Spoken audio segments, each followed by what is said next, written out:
Good evening. My name is Jeff Rubin. I am president of the Pinole Historical Society, and we've got a great program for you tonight.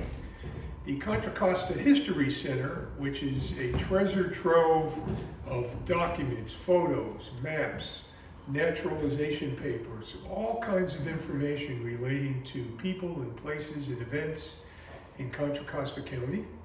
And we have two people from the History Center tonight, John Greitzer. Come on in, John.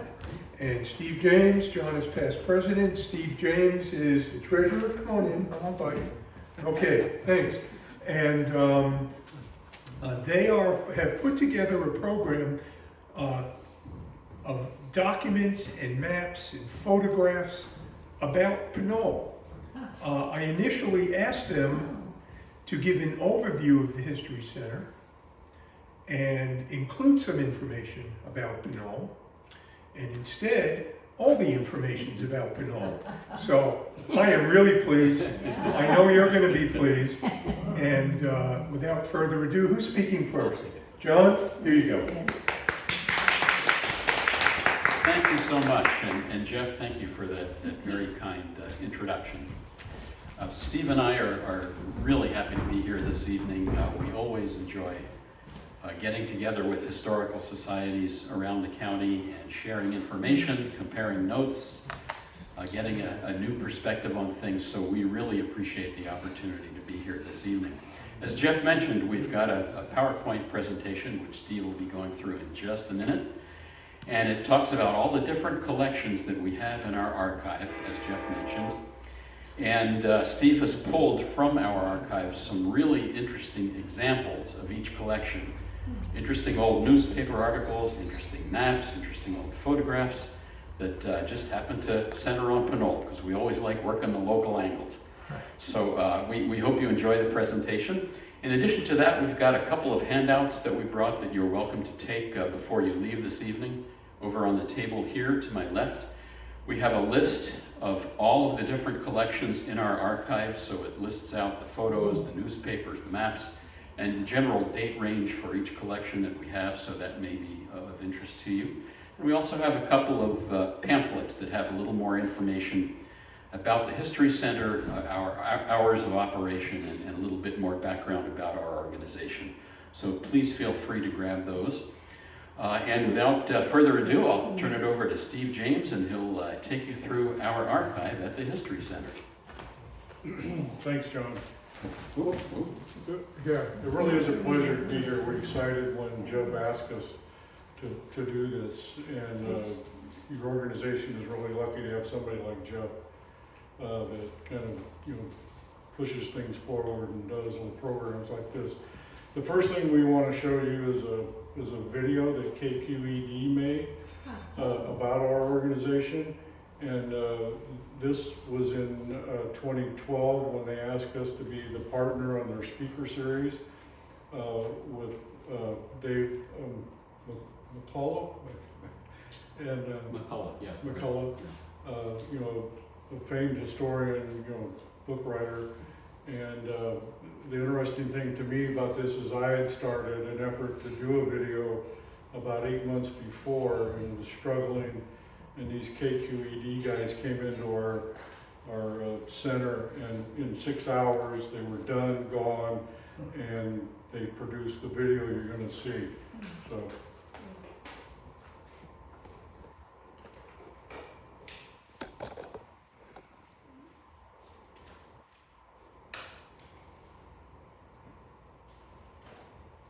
Contra Costa County Historical Society, founded in 1951, has been collecting and preserving thousands of pieces of county history, which date back to before 1852.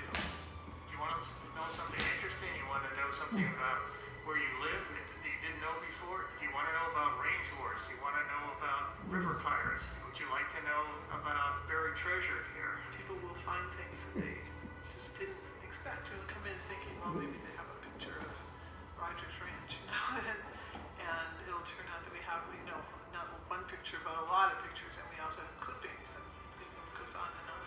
The Society's mission to preserve, protect, and provide public access to the records and heritage of Contra Costa County. The bulk of the center's photo archive was collected by the late Louis Stein, pharmacist and owner of the Arlington Pharmacy in Kensington. His enormous collection covers the early history of Contra Costa County from 1850 to the 1930s. We've got a wonderful collection now of digitized photos, about 16,000.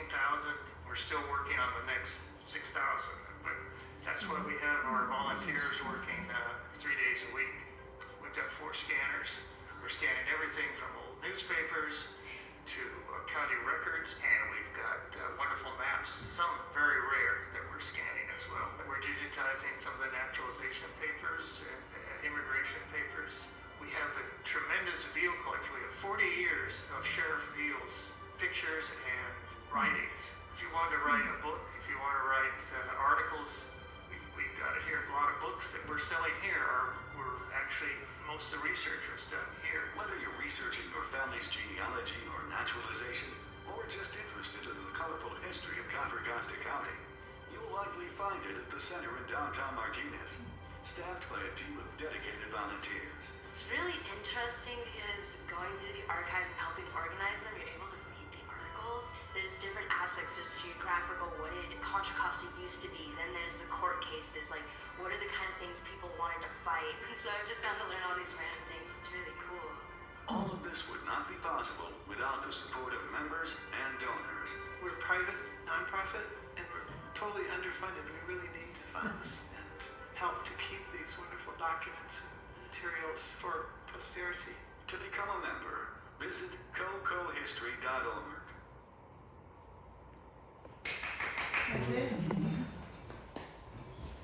Thanks, Jay. So let me ask you, how many people have heard of us before, or is this all brand new? No. Yeah, not very. So what I like to tell folks when they come in to visit us, I go, we are the best kept secret in the county. You know, we have a treasure trove, as you already saw, and you'll see some more stuff of what we have. So if I'm blocking somebody, you might want to move, or, you know. So we had a lot of great volunteers, and when this came up, you know, I would ask, hey, where's this? And next thing you know, they're giving me folders of information. So if we start this off, Jeff, our first category, I think, is our library. Right, so here we go. So this is, so in our archive, in our building, we have rooms, and each room is dedicated to one of these subjects. This is a library. I asked the volunteer, hey, you know, where's the Pinole stuff in here? And they go, oh, there's a box over here. It says Pinole. And so I got in that box, and the next slide here will start to show you some of the stuff that I pulled out of there. These are receipts. The first thing, this is in your Arcata book. So this is the official document that anointed a post office in Pinole. So, you know, 1878 here, you got a post office. I'm not sure where the original post office was. George, you know where the original post office was? Yeah, you were around then. Santa Fe Depot. At the Santa Fe Depot, okay. Oh. So these other receipts I just thought were interesting, because this one here is a Garrity receipt from the market. I like this blacksmith thing, you know, always like blacksmith. The next slide will show you some more stuff. Here's a Fernandez receipt. Here's a Pinole Electric Light Company. That was the Quail Hotel. I don't know, you ever heard of the Quail Hotel? George, you know? I have to correct myself, it wasn't Santa Fe, it's Southern Pacific. Okay. So I thought that was cool. Pinole Electric Light Company, you know, that doesn't exist anymore. I got this one because it said taxes, but when we get a little farther down the line, we can talk about town of Pinole. That was an official designation, what I found out later, the town of Pinole. You know, more tax collecting, and this one is the pay to the order of E.M. Downer. So, you know, everybody's familiar with Mr. Downer. So just a sampling. There was stuff in here that I would have liked to copied and put on there, but there was really no designation of, couldn't find any link of the person's name or a business in parole. But there's, a huge folder that just has more receipts like this. So our next category here is the newspapers. So, as we alluded to before, our oldest newspaper is 1864. That's one newspaper. That's not a weekly, or a daily. And not until you get up into the 40s or 50s do we got daily kind of stuff. And we're in the process of scanning. So everything, we have 2 paid employees, the rest is volunteers. And, COVID took a hit on us like everybody, but, we got great volunteers, and, there's daily stuff that comes in, truly weekly. Things come into our center from different avenues. We got the court building that they're tearing down in Martinez. They came up with a time capsule. So in comes one day, in comes a guy with time. Oh, we found this in the thing. So here's some examples of stuff that I pulled out that I just personally thought I was interested. Oh, by the way, I'm an El Sobrante kid, so I grew up over off Allview, which is now close to Pinole, and spent a lot of time, playing ball against Pinole kids and then playing with their Pinole kids. So I kind of feel like I'm a pseudo Pinole person here.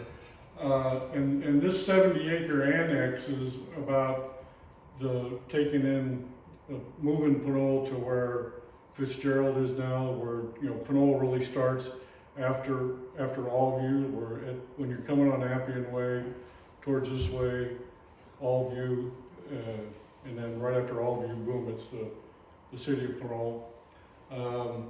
This is interesting. The freeway went through, so it took all the traffic out of downtown. I have, by the way, there's copies of the original copies over there. I know those are real hard to read.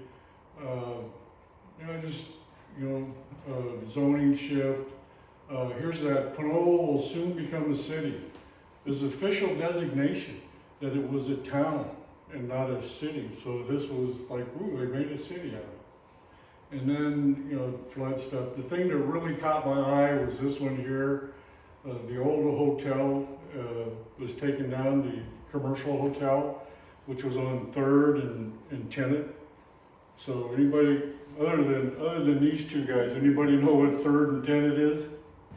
Never heard of it? Police department? No. 3rd and Tenant is Parker Street. You know where Blackie's was, there by the park, Fernandez Park? Oh, so that way, I see, yeah. Yeah, that's Parker Street, or Park Street now. Yeah. That was 3rd Street. Yeah. And we have, when we get to the maps, we're going to show you there was a 1st Street too, and then I wonder, okay, where was 2nd Street? So I just thought that was fascinating. Old landmark got taken down.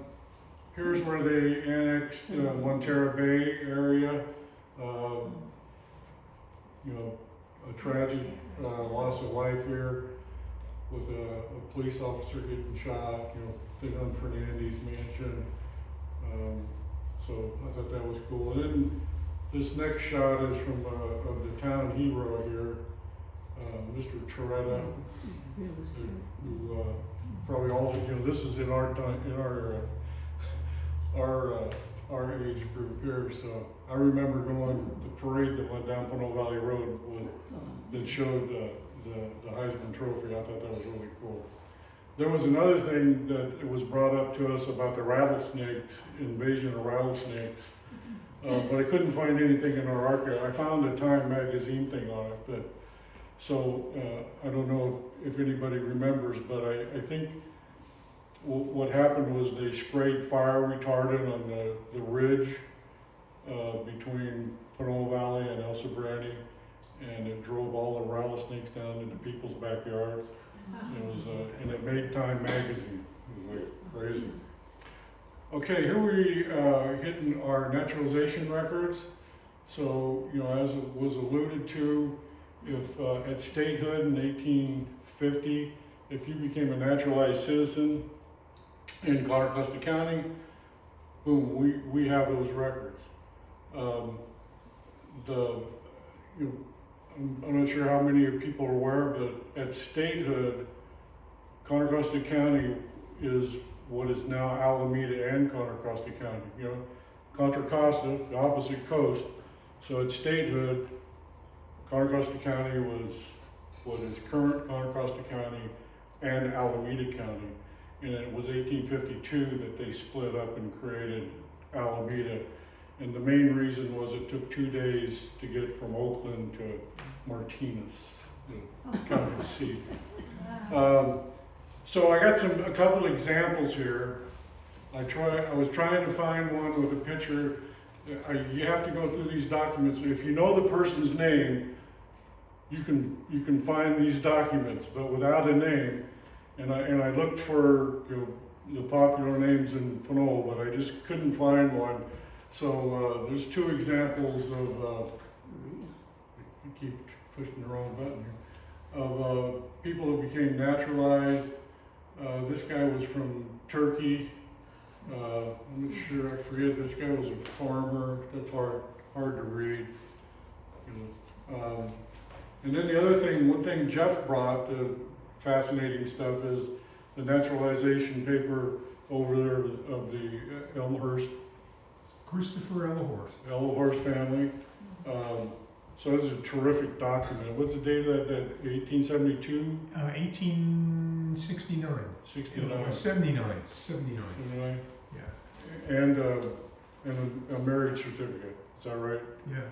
So, those are just classic, documents that luckily have been preserved over time. That's the whole thing about all of our historical societies. It's the preservation, and education of these documents. So people, we have this treasure trove of these old documents, and people may say, well, okay, that's cool, but what good are they? Lawsuits, folks. We have people come in all the time that are fighting lawsuits. It may be groundwater disputes.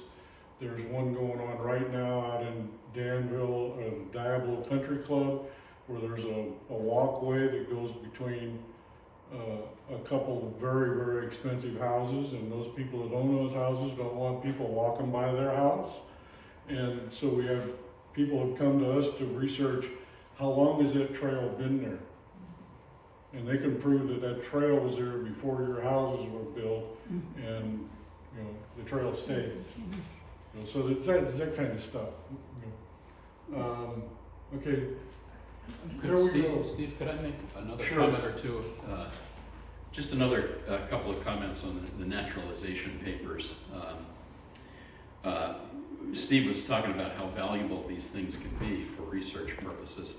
One of the things that we had begun to do with the Historical Society just before COVID hit is we were having annual field trips from high school classes to come in and get some understanding of what it means to have original research sources, show them our archives, and have them do some sample research projects.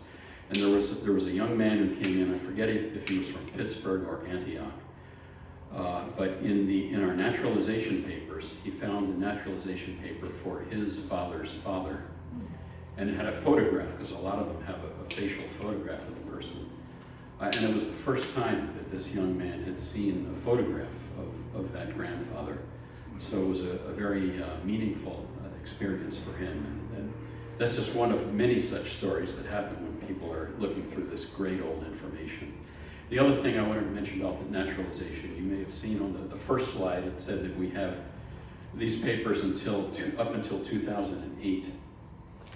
And that's because in 2008, the naturalization process was removed from Contra Costa, and so now you got to go to San Francisco or Oakland. I think that was some kind of an efficiency move by the court system. But up until 08, we've got the volumes and we have the papers, so just thought I'd mention that. Terrific. Thanks, John. Okay, everybody likes photos. People come in. If you come in, we have public access terminals that you can sit down. We'll have a volunteer, hook you up, and you can just start going through by city. You can, or you can search for, subject matter. What I like to tell folks is that, in like 1880, every town in the county had a band and they had a baseball team. We got pictures of those. So I just pulled some pictures. We literally have hundreds of pictures under the city of Pinole. This thing is not a photograph, but I just thought it was just too good, showing the warehouses that were out here at the end of Tennant Street that loaded out wheat. Yeah, it's probably, I was talking to one of the volunteers, and he thinks this is where the trailer park is as you go out Tennant. And some of if we start looking at the pictures, some of them are in Jeff's Arcata book. Too bad it doesn't show up very well. I like this one because it had these drones over here, and there's a wagon right here that says department. And I go, I wonder what department that is. Too bad that doesn't show better on the screen. The ladies club, I like this ladies club, so I go, this must be every senior or lady in Pinole. How many ladies at that time were living in Pinole? I just thought it was a great picture. And see, the other thing is the numbers on so the back of these photographs are, so when you search a photograph, you'll come up with a photograph, and then you ask one of the volunteers to go, can you get more information about this photograph? And some is very scarce, some actually have all the names of the people that are in the photo. So I thought this was a great picture just because it showed how big Tormey's house was. It was huge. I like this one, the school, 09 school kids, and the thing that struck me was all the boys are sitting down here and all the girls are sitting here. None of this girl boy stuff. There are some older kids back here.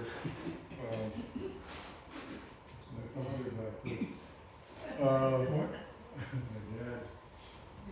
Your dad's in this photo? Yeah, those doors up there. Up here? Yeah.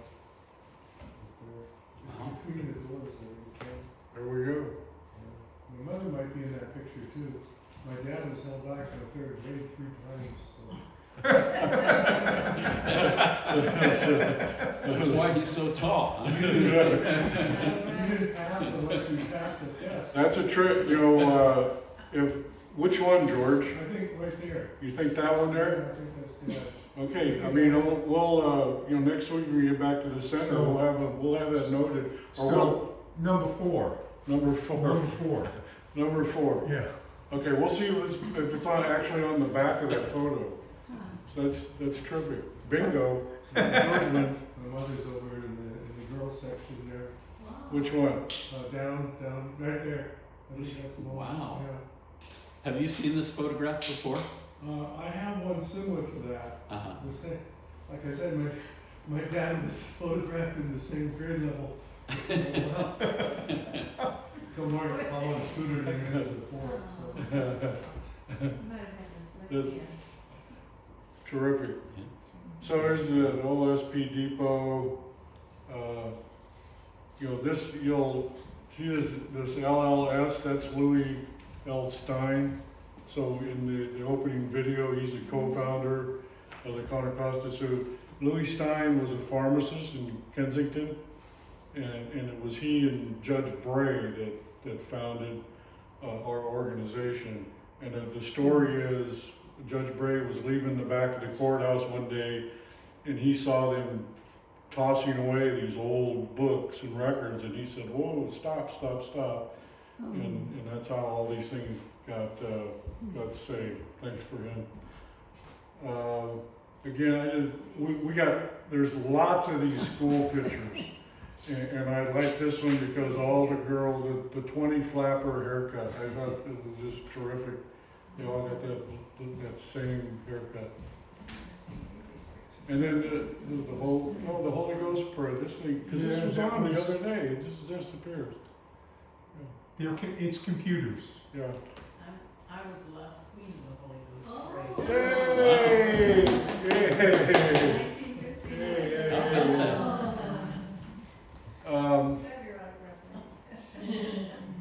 Again, it's too bad these show up better in the PowerPoint than they come up here, which is typical, I guess.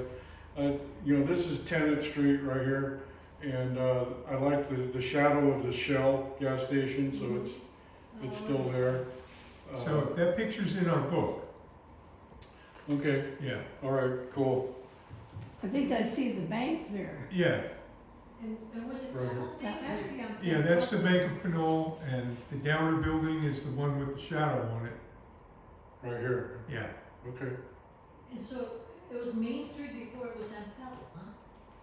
Yes. They called it Main Street. Yeah. Highway 40. So That's San Pablo, Yes. not Tenet. Tenet goes this way. Right, Yeah. Right. okay. Lengthwise of San Pablo. Yeah. So we're looking down to San Pablo. Right. Looking towards Rodeo. That was the brick building. Okay. Braeside was a brick building in 1916, and the Loma Prieta quake in 1989 brought that down. Yeah. Oh, really?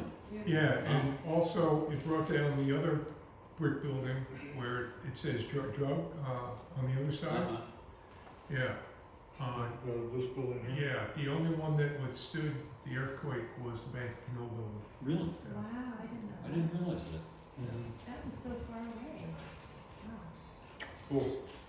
Oh, another blank. Another blank. That blank was the Oh, wedding of Tom Thumb that was also in Jeff's It's book. also in the book. I just thought that was too good. Tom Thumb, are you serious?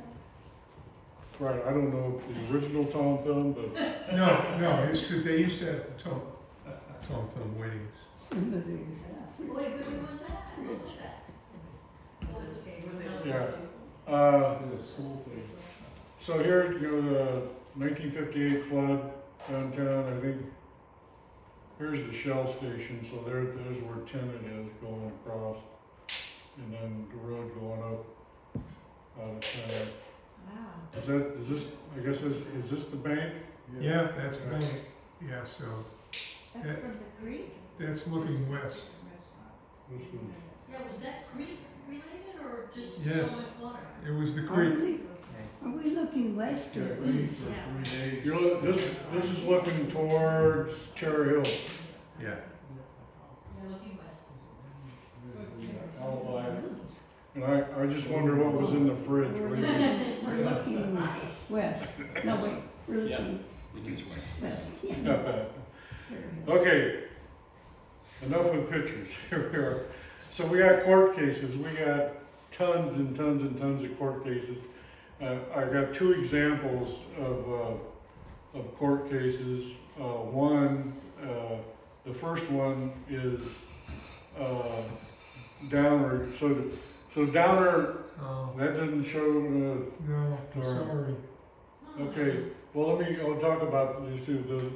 The Downer court case he was part owner of the pharmacy, and his pharmacist, or they just called him John Doe, mixed up a script and poisoned a person.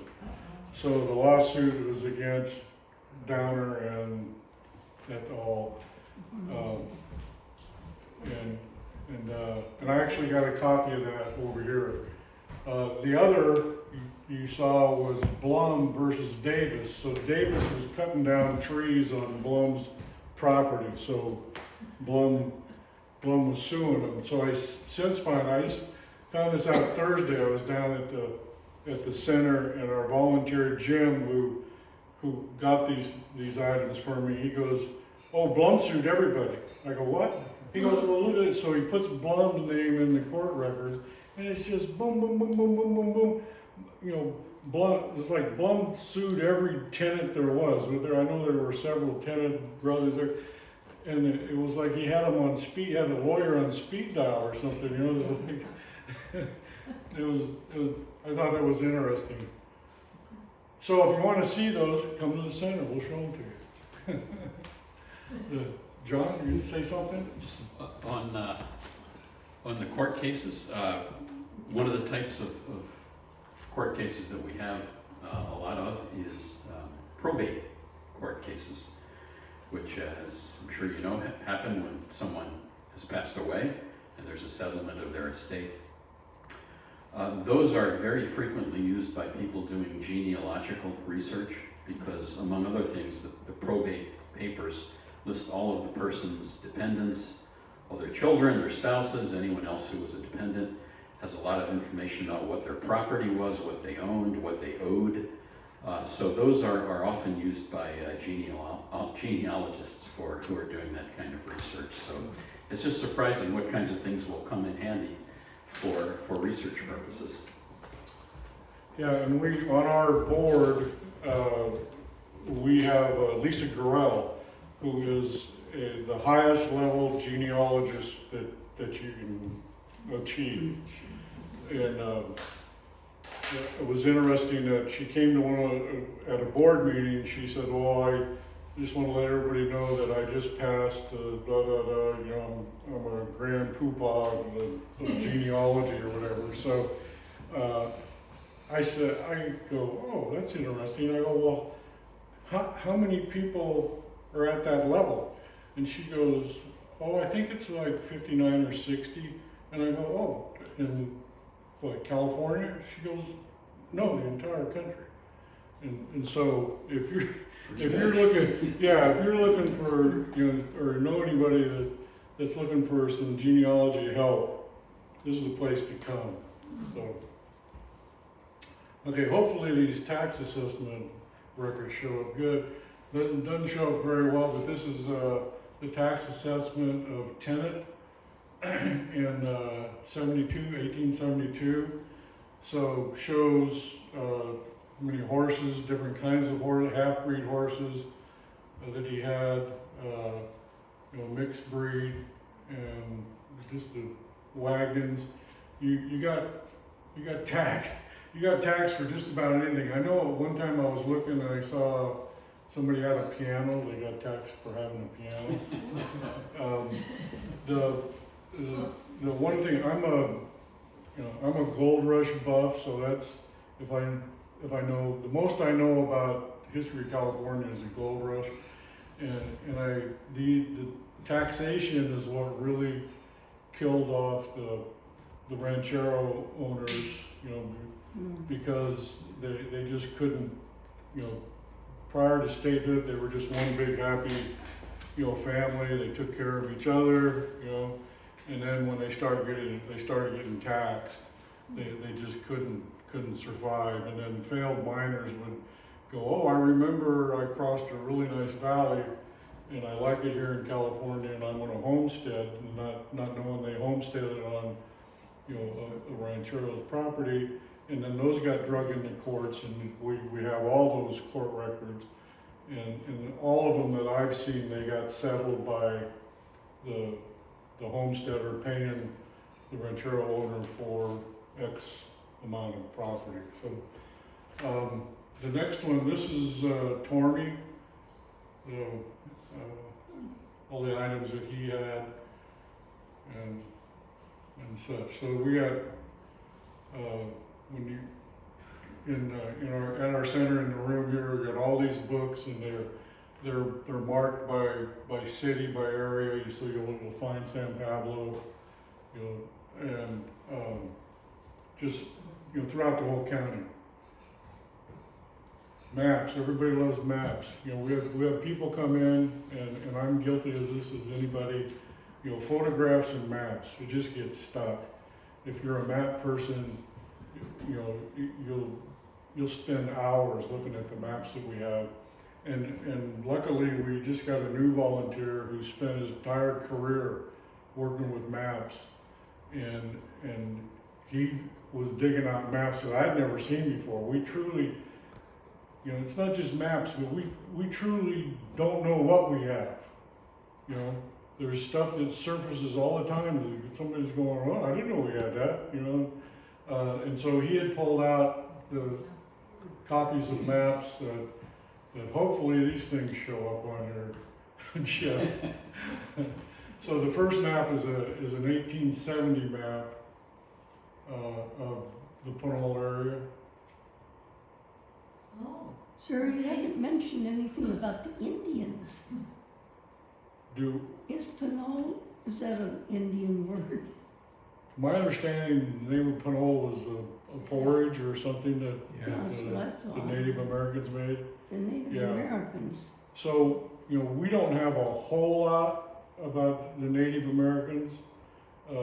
We do know where some of the major shell mounds and that such were in the county, but can we go to the next? Yeah, too bad this doesn't show up as old as it should, but this is says Fernandez. So this is where Pinole is in 1870. Wilson Point, Lone Tree Point is identified. You know, this Sobrani Ridge. And the thing that really struck me on this map was right here, it says blacksmith shop. So in between Pinole and Pinole, it was important enough on this official map to point out a blacksmith shop. Sure. That's how important the blacksmith was in 1870. The horses trap. Yeah. You had that horses very. Oh no. So the 1885 map just shows the progression, the growth. I'm trying to think off the top of my head. You know, I think it showed the railroad line that went along the bay. So this 1894 map is one that we have on the wall in our center, and I can't hardly walk by it. You know, I've been there for 10 years. I can't walk by it without stopping and looking at it. So, you know, here's Pinole Landing. Different, you know, Pinole Creek. Here's identification of Martinez. Some of it identifies landowners. You know, here's Fernandez plot, tenant. This is Barnes or Burns. When was the mansion, the Fernandez mansion built, I'm wondering? I don't know, maybe George knows. I think 1894. Mm-hmm. There two other ones, one burned down and one was destroyed by a flood. So the next shot I hope is there is, yeah, so this is the same map that comes back. The thing that struck me on this map was here, so here's the streets of Pinole here, Pinole Landing, and look at Rodeo. Yeah. Rodeo dwarfed Pinole in 1894. The other thing that really struck me on this map, the first time I ever looked at it, I go, wow, this is a proposed reservoir, and at Pinole Valley Road, the Y on Pinole Valley Road where it turns into Alhambra Road, and this road here is Castro Ranch Road that comes down, so that's the Y intersection. And there's also a proposed reservoir that was out here in the Rodeo area. I thought, wow, because there was a really dire need for water as there is today. Back then, the San Pablo Dam there in El Sobrani was built in 1916, and they had originally thought that they could capture enough water just on runoff, and it was a failure. And then I think it was 1919 that it became a municipal water kind of district where they pumped in water from, rivers from the foothills. So whose maps, who used these maps? Who were they for? Who did they belong to, these maps? Well, I think they were just general published maps that identify the property owners. Plus, this map identifies the rancheros' boundary lines. That's another one of the very cool things about it. Yeah, for whom were they created, actually? That's a good question. I don't know, general public. They were, If there were proposed reservoirs, I wonder if they were commissioned by, were they commissioned by the county government? Realtor, were they equivalent to realtors at the time? yeah, I think a lot of these generated with state and the federal government when these maps were published. It's a little bit, actually I don't think this particular map shows it. Some of the previous maps, there were big numbers on the maps like T2, RW, and 4. Then at township number 2, range number 4 west. So these were federal and state land designations, and they had sections on them which are 1 square mile each. So I think that these were official maps that government agencies had published for anyone's use, and typically they were published by map. You'll see a little credit at the bottom of a map publishing company, like Thomas Brothers, although that wasn't the name for some of the older ones. So I think that's about as specific as we could get with that.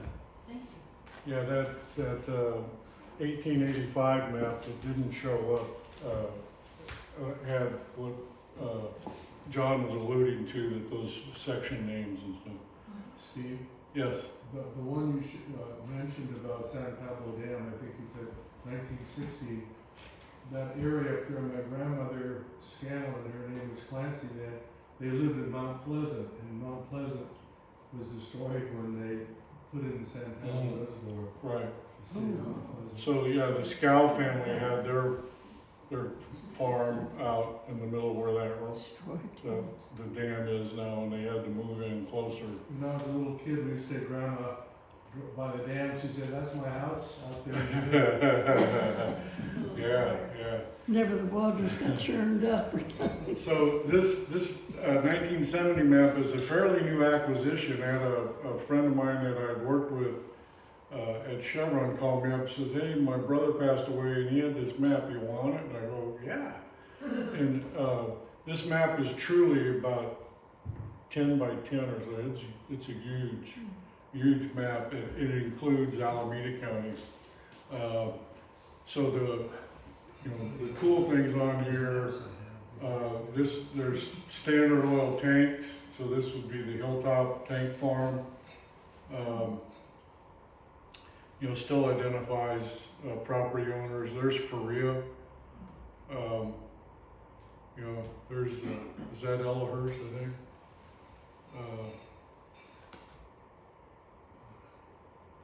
So there, it's just fascinating. You spend hours looking at these maps and some of the original roads, like that, like Castro Ranch Road.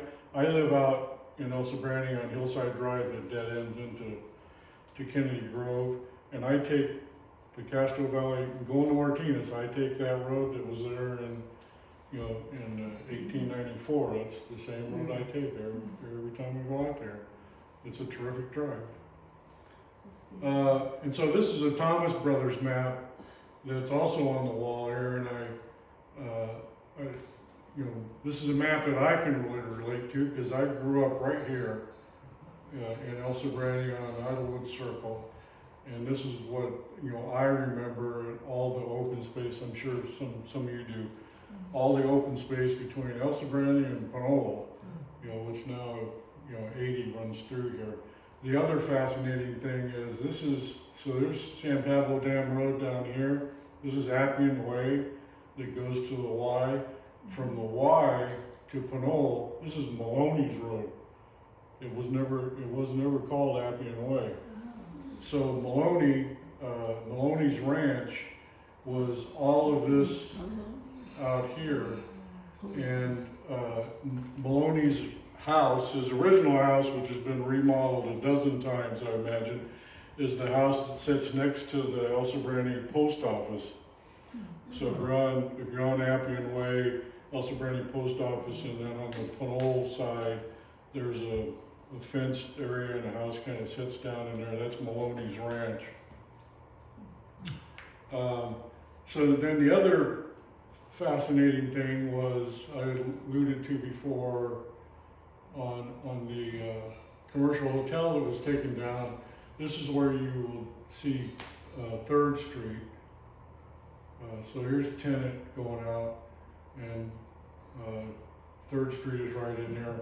And then right here is 1st Street. So right on the other side, on this side of the railroad tracks, was 1st Street. So, which again makes me wonder, okay, where was 2nd Street? Was 2nd Street, when they put the tracks in there, did they bring in all the dirt and build it up to put those tracks across there? I have no idea. I just wondered I wonder what happened to 2nd Street. So here we go. We get to this our final category of special collections. So as I alluded to before, prominent people of the county, whether they be in government or commercial or whatever, pass away. Boom, people bring us their stuff, their documents. So we get all these different collections that come in, and I don't even know what all these are. This guy's a shipping business. Nancy Fadden, you may remember Nancy Fadden. She was the first female supervisor of Contra Costa County.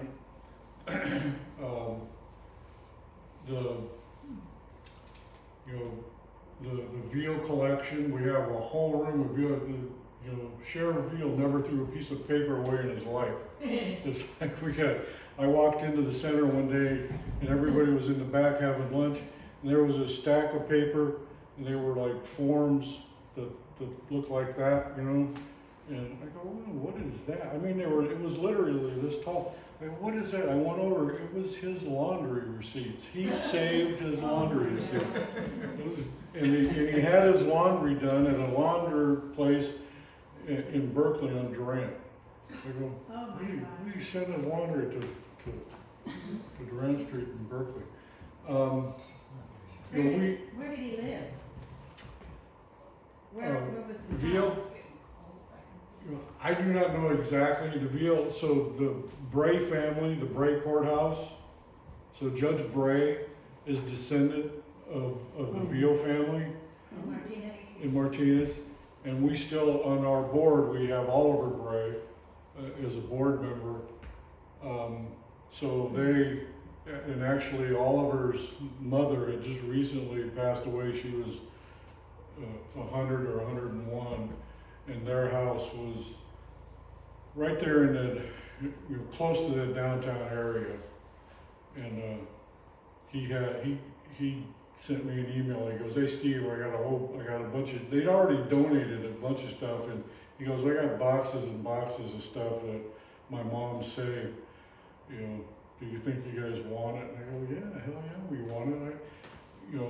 And I couldn't imagine if they'd already donated stuff, but they held back their precious stuff. So what's in that? And we haven't gotten it yet. But we have people. We have people will call up, and we got a call from a gentleman who was a retired engineer from Caltrans, and he said, I oversaw the widening and restructuring of Ignacio Valley Road. So what we know is the Ignacio Valley Road now got tweaked in the downtown area. And I go, sure, we're interested in that. And so, a week later, here he comes, he got this whole box of stuff with before and after pictures of what it looked like, and just stuff that you don't want to end up in a landfill. That's our biggest fear.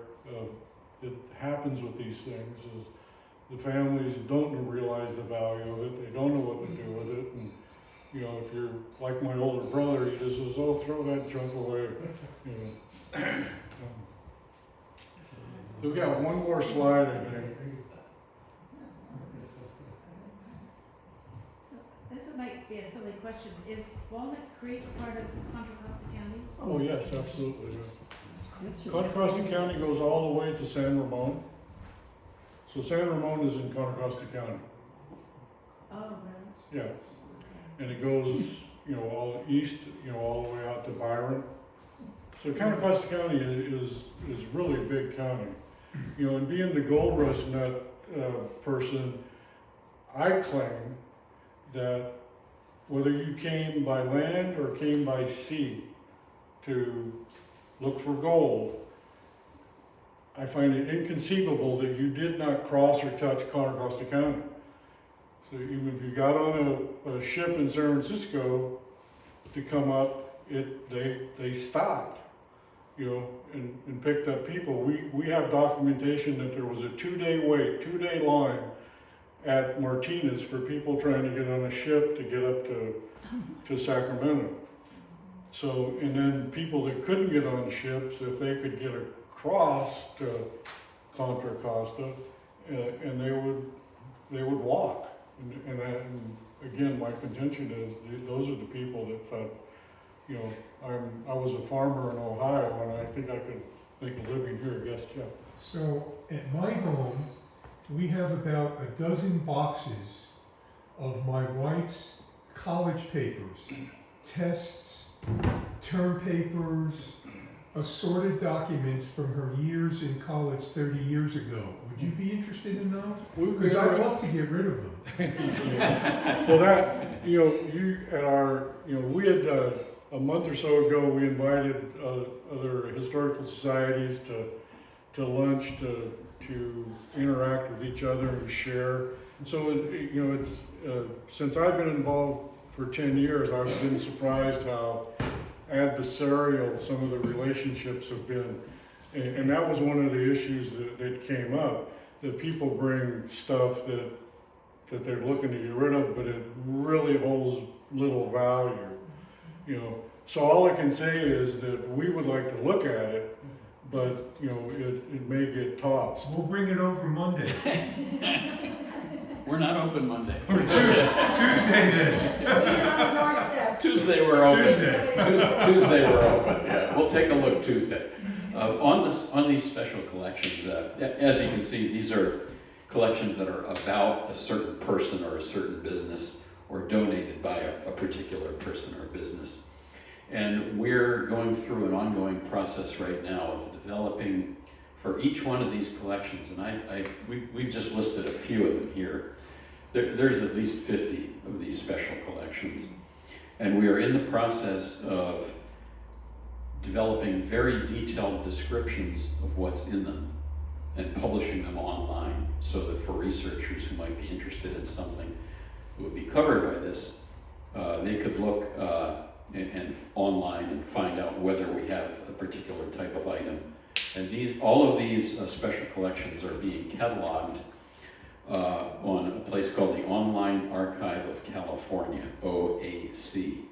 That's a statewide website that's run by the state library organization. And so between the arrangement that they have with local historical societies like us, we develop these descriptions, email them to them, and they publish them on the OAC, or Online Archive of California website. So we're just on and on and on trying to get as much information as we can online, so that if someone is doing some research, they can look online and at least find out whether we have something or not, rather than making a long trip from somewhere else to see us only to find out that we don't have anything. So it's just an ongoing push, and it'll probably be for decades to come, because we only have a limited number of volunteers doing this work, but we're gradually getting more and more of this online. Yes, sir? The Anne Kotopopov collection, that relates directly to Pinole. She was a descendant of Rafael Martinez, Right. And well, she's passed away, but her daughter is still living. But in 1976, she took me to her home. She had Rafael and Martinez's shawl, and she had a basket, an Indian basket that was made at the Adobes in Pinole by one of the servant Indians. Wow. And you folks had it on Main, it was on Main Street then, Uh-huh. the collection. Right. But she had all kinds of artifacts from early Pinole for her. Yeah, that is the Anne Protopopov collection is fascinating to look at. Very detailed genealogical histories of a lot of the California families, the Martinez family, the Berryessa family, the Castro family, just really fascinating information. Yes? I have a comment. Reading a book, I wish I could remember the complete name is, I think his last name was Margolin. I think he's from Berkeley. Stuart Margolin, And yeah. he wrote this book about the Ohlone. The Ohlone Way. And yeah. he says that Pinole was the largest, over 1,000 people lived here, the largest Indian settlement of the coast in this area. Wow. And obviously, there must have been tribes all the way up to Martinez and up the river.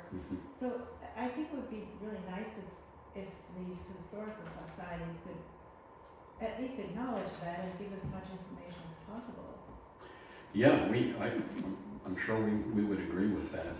The book that you mentioned was The Ohlone Way, written by Stuart Margolin. Okay. Published, I think, in the 1970s or 80s. It's a great book, and I would definitely join you in recommending that book. We do have some information about the native populations in the area, not a lot, but we do have some, and we have a map showing the locations of the different tribes within the Contra Costa Alameda area. And it might be, Steve, just since the question came up, that might be a good project for some of our volunteers to work on, to try to develop that kind of an information piece, because I'm sure lots of folks would find it interesting. I'm particularly interested in the shell mounds because there's one that's in, I don't know if it's in Richmond or Albany, I'm trying to track it down. But there were several shell mounds also around this area, and I'd like to know where they were. They're not there now, but Right. it'd be kind of fun to There was a huge shell mound off Farm Bureau Road in Walnut Creek, or in Concord. Do you know where Pixie Land is? No. So if you go out Willow Pass Road, Farm Bureau Road crosses it, going towards the bay. Where? You need to get out more. Yeah. Where was it? In Martinez? We know where the shell mounds are in San Pablo, because we have a lot of stuff that came out of Right. two main shell mounds, one down on Giant Road and the other Oh, one, really? basically the other one under our museum. Because it was, when they were doing an apartment building across the street, they pulled up a whole bunch of stuff. Yeah. And we have all the.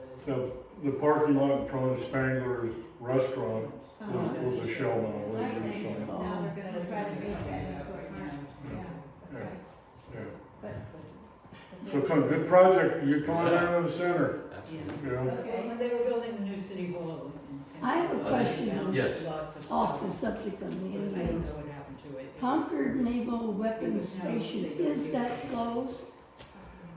Part of it is closed. The part of it that is north of Highway 4 is still in military ownership and use.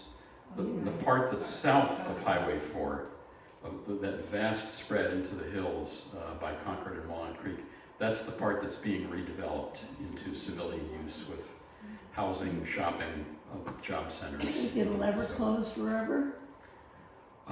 You mean including the northern part that's Of still the in use? military Yeah, good question. I don't know. I'm not sure. I'll just add my little trivia point for today, the Blair Rickson collection. Blair Rickson was a longtime judge in the county court system in East Contra Costa County. Anybody remember the Dick Van Dyke Show from the 1960s? And an actor named Maury Amsterdam. He played Buddy Sorrell in the Dick Van Dyke Show. He and Blair Rickson were high school buddies. So the Blair Rickson collection contains some letters back and forth between Maury Amsterdam and Blair Rickson. So there's your Hollywood trivia point for today. Yeah, I'll make one other comment about artifacts. We do not keep artifacts, we just don't have the room. So when we do get people bring us items, and what we do is we find out where the best place that may be. Maybe San Ramon Valley, maybe in Brentwood or Pittsburgh, or Panola, who knows, but yes. Now, I wondered about how someone determines what goes to a local or county historical society That's a good question. or a university history department or history collection. Is that based on the donor's desire, more than likely, or? I would guess, we know Bancroft has a treasure trove of original stuff, and in fact, we partner with the Bancroft. They come out periodically, look at our archive, and then bring us up to date on the latest technology on preservation of ephemera type material. So it's always, things are always changing. So yeah, if stuff is brought to us, if somebody brings us something that is, Panola related, we're going to keep it. We may identify, tell Jeff or let somebody know that, hey, we got this, but do you have the facilities to really preserve it? So for those of you that have never been into our center, we are climate controlled. So you come to our center, keep your jacket on because it's cold in there, and then it's a great place to be in the summertime because it's cool. So we pay great attention to what the atmospheric effects are on these very, very old documents. So Preservation. yeah, yes, sir. Yes. So the funny, not so funny question that Jeff had earlier, we get it locally here too, people wanting to donate items, and we have to make some determination as to whether they're historic or not. So what do you use as a basis for what is historic? From just looking at the dates, it seems that it's about 100 years before something is deemed historic. I'm not the best person to ask that, so we have technical people that have advanced degrees that volunteer for us. A young lady by the name of Maxine, who's terrific.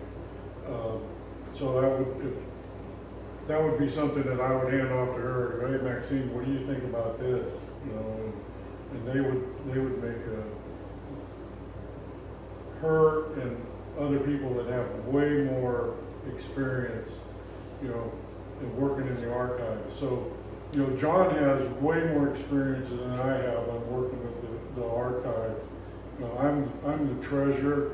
I can tell you where every dime goes, but I can't tell you where to go. I could tell you where to go, but when I It's another presentation, right? when I was putting this stuff together, I utilize the people we have. I go, hey, I'm looking for this, and the next thing you know, there's somebody banging and goes, oh, go in that room and look for box 57, and it's in there. And that's what you would find if somebody comes to our archive looking for something. That's exactly what would happen.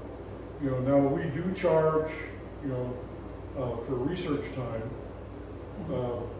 unless you're a member. So it's $20 an hour for research time, or $40 to become a member. So guess what's cheaper? We got a good base there. Yeah, George. And when I was doing research on early Panola schools, your files were very valuable. I found an old map of 1866, and we were talking about Appian Way being renamed. On that map, it's called First Avenue. That was the name of it. And I always wondered why, because I grew up on Second Avenue in Pinole, we had a house, and there was Third Avenue, Fourth, and Fifth. Right. And I always wondered about where's First Avenue, and that's the old name for Appian Way in 1866. What we learned. Yeah. In response to this lady's question, she wants to know where the shell mounds are, the bigger ones in early Pinole. You know where the pump house is? Yes. You, south of Pinole, you follow that up to the Pinole Rectory, where the St. Joseph's Church Rectory is, the business office is. All of that area is a huge shell mound those homes are all built on. It's all great soil there, anything can grow there. And if you dig into that dark soil, you find the shells and so forth. People that live there have dug up the mortars and pestles from the early inhabitants. Does that mean that the bay was up there that close? I mean, weren't the shell mounds at the edge of the bay? Yes, there's some down there too. Once, under Joseph Mariotti, when he was president of the Pinole Historical Society, we mapped out all the shell mounds in this area. The one that's down the bay it's kind of hard to find, but it's kind of an encampment now for, we used to call them tramps in those days, and I don't. Unhoused people, okay. And there's trees and so forth. It's behind, I'm trying to give you reference points that when I was a kid don't exist anymore. Woods Auto between the Santa Fe tracks and the Southern Pacific tracks, as you go down toward Point Wilson, there's a big swamp area there with trees and big mounds. And the society, we dug up things in those mounds there. They're shell mounds. It's not there anymore. I haven't been there in a long time. I guess I don't really know where you're talking about, but I'm just curious about it. Yeah. Well, you start from at the foot of Pinole, down here, Santa Fe, the South Pacific tracks. Oh, what? That's The tracks behind at us. the foot of 10th Avenue. Yeah, it's like Okay, Bay where the Park, park is Bay there, Point Park, yeah. You just go west about 1.5 miles on your left. I used to be able to walk it, I can't walk it anymore. My wife wants me to get out and walk the park, so I use that as an excuse. Well, there's a Luxury. pathway from that park all the way to Pinole Shores. Is that the area you're talking about? Yes. Yes, but you walk along the railroad tracks on the left side. It's all fascinating stuff, aren't you? Yes, Yeah. history is fascinating. Did you Yeah. have something you wanted to say? Yeah. So how about a hand for Steve and John? Thank you, guys. And I am a member of the, come on in, come on in. All your stuff is gone. Yes, I'm a member of the Contra Costa History Center. It's a great place. You really should go down there. They have things there that you will not find anywhere else. It's a lot of fun. I am much chagrined to hear that you do not take artifacts, because in the center spread of our newsletter is an article about the National Button Society. Who knew that there was a National Button Society? But there is, and there are thousands of button collectors all over the world. We were contacted in April by the editor of the National Button Society magazine, which is called